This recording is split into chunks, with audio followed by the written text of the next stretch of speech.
If we had as a goal healthy, happy children that are literate and good citizens, and that was our collective goal, we would be doing much better, but we're not. And that costs us a lot of money on the back end on diseases that can be prevented or modified before they cause hundreds of thousands of dollars in the hospital. But we don't talk about that.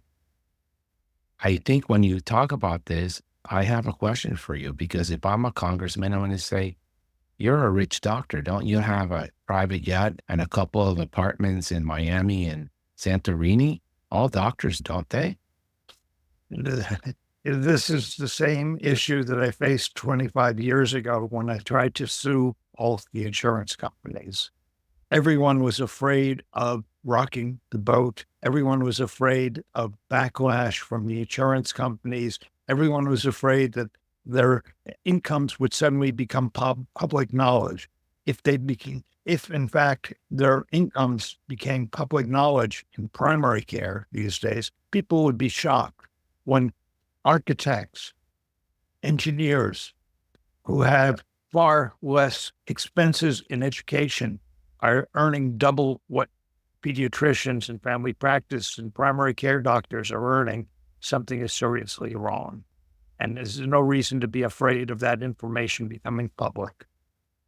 No, I agree with you. And I think most families, whether they're on a failed program called Medicaid or whether they are on commercial insurance, don't have a clue that we're getting paid $50, $60 to do the physical for their child. They would be shocked. They would be shocked.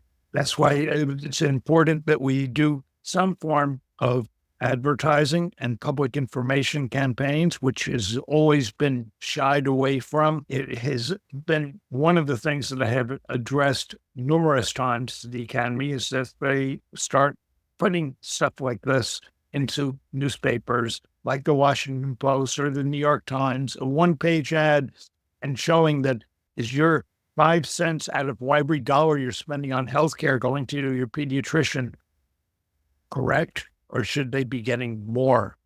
And it's kind of because these families are paying $37,000 a year for a family policy. I'm not getting 5% of those $37,000. I'm not getting like 0.0001%. As you look at the administrative cost of insurance as well, they are badly organized, they're badly run, yet they still are spinning off anywhere from 15 to 22% profits for their shareholders. On top of that, you add on another 15 to 20% in administrative costs. It's absolutely absurd. If they eliminated all the pre-authorizations and stuck to what they were intended to be as an insurance product, they would reduce their cost, and there would be far more money available to primary care. So what I'm asking you is why? Why should I care? Why should you care as a pediatrician, or why should you care as a parent? Why should I care as a citizen? Doctors make enough money. $200,000 a year is a great salary for most Americans. But it's short-sighted. The amount of work to maintain that kind of income is destroying private practice.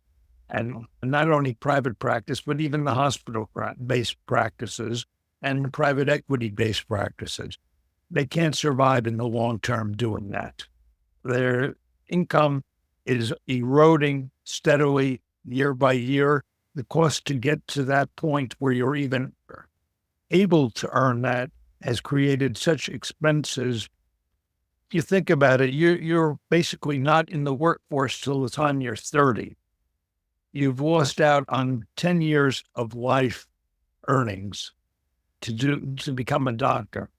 Think about it, even if you were earning half of that in those 10 years, what that would have amounted to. It's ridiculous. So let me flip it around at you. I'm going to tell you my why.